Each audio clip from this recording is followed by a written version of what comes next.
Can I have a piece of toast?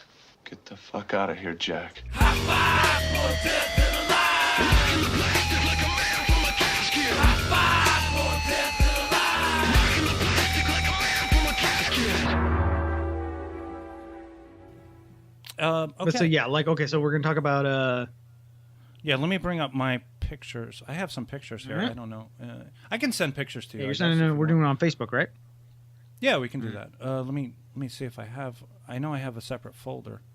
Let's start with Columbia House. I don't have that much on Columbia House, unfortunately. I have a couple of pictures. The real thing here I have is the Time Life Home Video Club, which is kind of fun looking. All right, now this was like the first thing that you would get. It would be like a mailer. 7 movies, 7 cents. May we enroll you with this special introductory offer? Say yes. This feels like a Okay. This feels like a mid '90s. Like they could do it so cheap now. Because when I did it, it was might be, it was yeah. like it was like $3 each movie or something. Yeah, I think I think that's what it was. So okay, I'll tell you. Our first experience was I believe it was the Columbia House Video Club. We ordered several movies that were not available for sale. They were rental like prices, you know. So we got like so we picked up. My mother ordered Amadeus. Yes. She ordered Star Trek 3, The Search for Spock. She ordered Starman, and she ordered Ghostbusters. Those are all good titles. This is a big. Okay, now this is what a lot of people remember about Columbia House. They sold tapes. You got 8 CDs or 12 cassettes for a penny, but what we had, I mean, like it doesn't show it here, but do you remember there was a little spot, a circle where you pasted your penny? Yeah. Do you remember you taped the penny onto the thing? It's like, are they really collecting these pennies, or is this penny your contract? Is this your bond? This penny? Write it in blood. Yeah. So I remember. I mean, I did buy into the Columbia House. I never did the record club. The record club, but what I did, I always found the shiniest penny I could find, put it there perfectly even so that it was flush, it was parallel with the writing and everything, just so that people would see that I put a lot of time into doing that. I doubt they cared.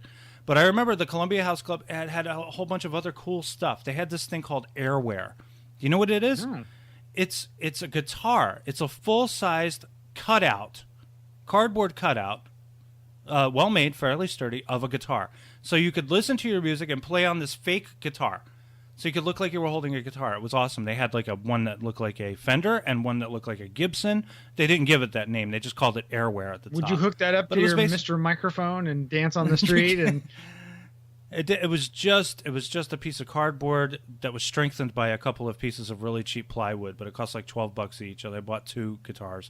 Now the whole gig, the whole scam of Columbia House, what they would do is they would hook you in for the 8 CDs for a penny, or the 4 tapes for $3 each. But then every month after that, they would send you a postcard, and the postcard would say, if you don't send this back to us, we'll send you this, and it's usually like a shitty title that you have to pay full price for. buy this CD or we'll shoot this dog. Yeah. Now, did you wind up with titles that you didn't want? As far as like tapes? Okay, so when we did it, let's see, it got the Star Wars, and then it kind of became almost like a family thing of like, hey, what do you want? Hey, what do you want?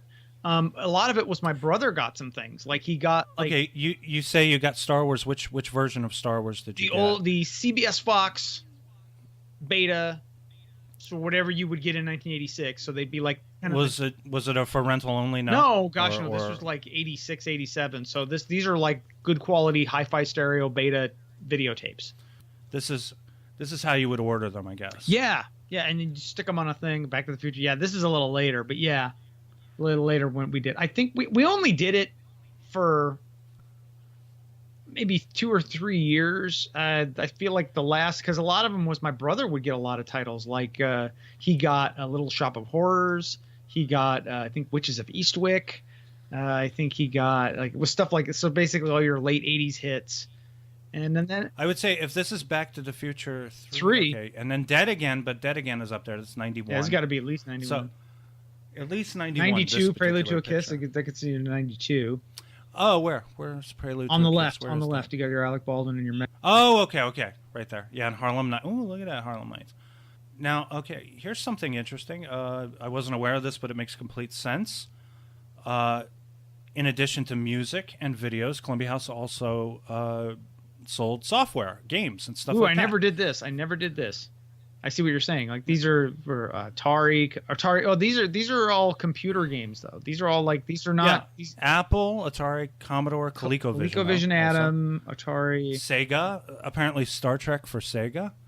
Yeah. You got Pitfall 2, which is just wonderful. I remember the original Pitfall game. War Games, apparently, for ColecoVision. Yeah, I see it. Yeah, and again, okay. See, this looks like it's about like 80. This looks like it's about 80, judging by Atom and everything. This is probably 85. This is probably right after the video game crash. So these are all like computer games.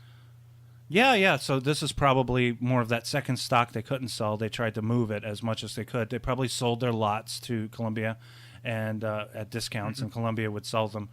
Now it says here, when you join the Columbia Software Club and agree to buy 4 selections at regular club prices in the next 2 years. And I don't know anybody.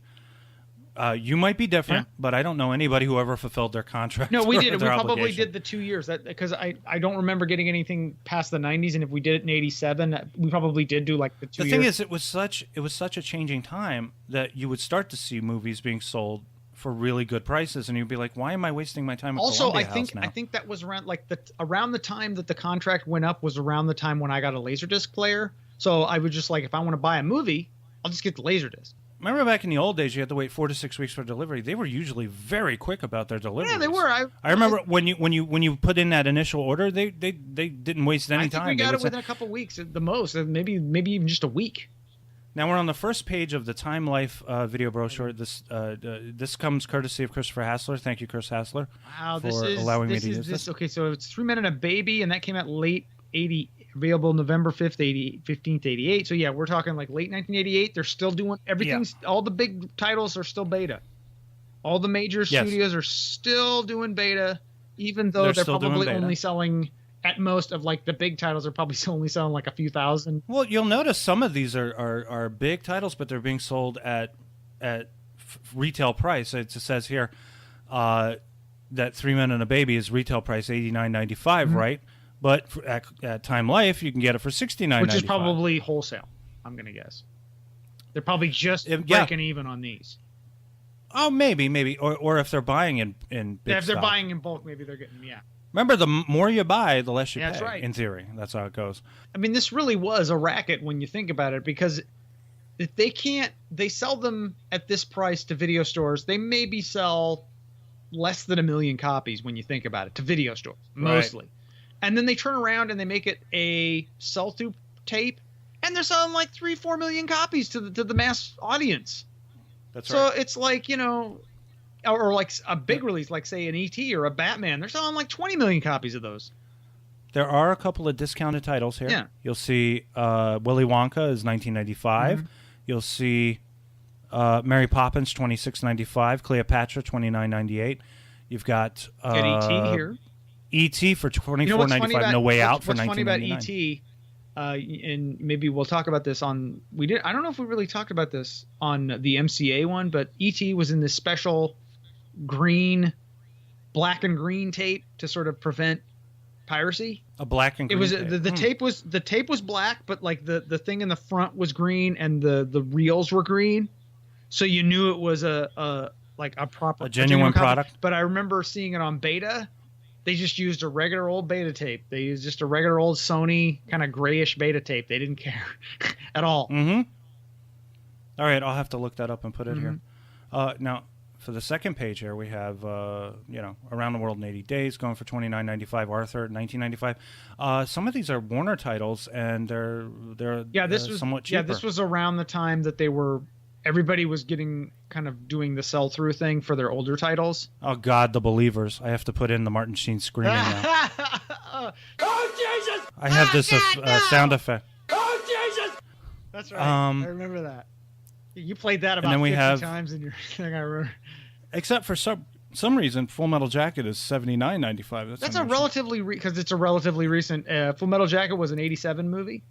So let's see. We got Good Morning Vietnam. That's $30. Is there more after this? Okay, Around the World in 80 Days. Yeah, this is probably the Embassy one. So the Embassy one, I believe. The Embassy one. I'm not sure, but the Embassy one.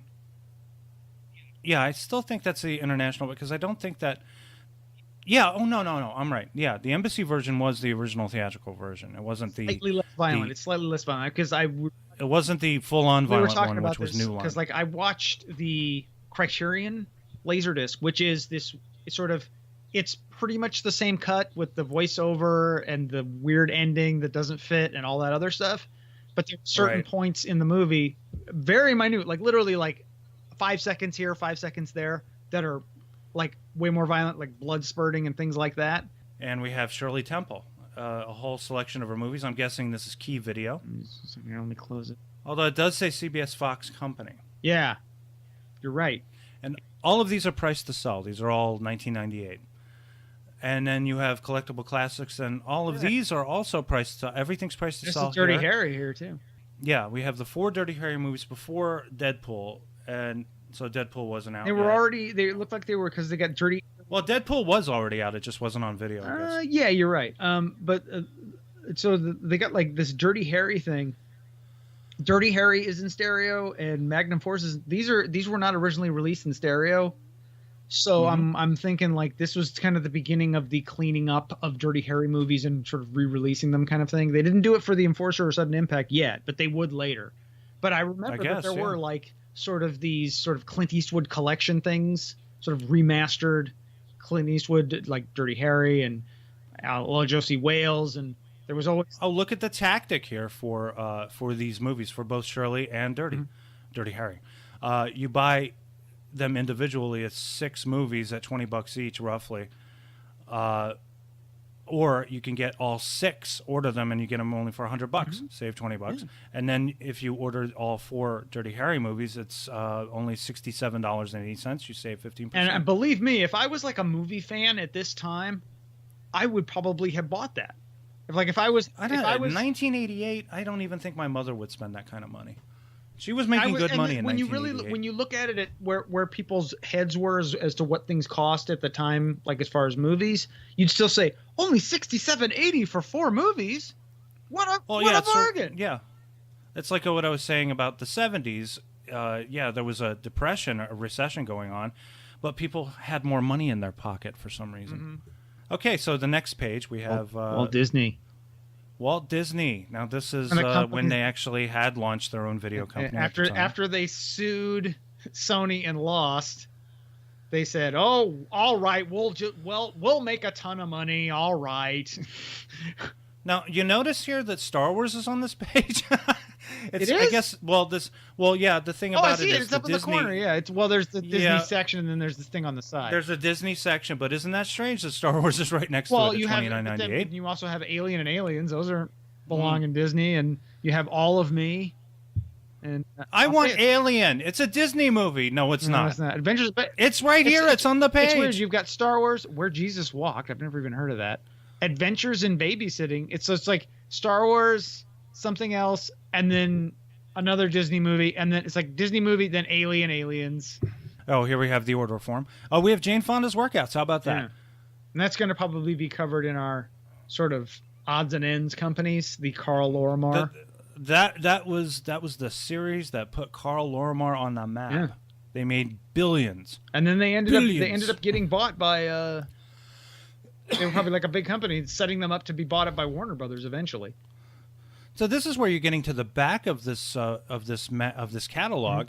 You have a lot of sell-through titles here. You got Wall Street. Like Wall Street. That's not a $79. Yeah. But you have Cotton Club for $20. You have Young Frankenstein for $20. Another You got The Shining for $20. Young Frankenstein. FX, I remember that movie being very popular. Empire of the Sun did not make the kind of money that most Spielberg movies made, so they probably had to even it out a little bit. There's Romancing the Stone, another favorite of mine. The Witches of Eastwick is not. It's a sell-through title. It's very interesting. Lethal Weapon is Lethal Weapon has just become a sell-through title.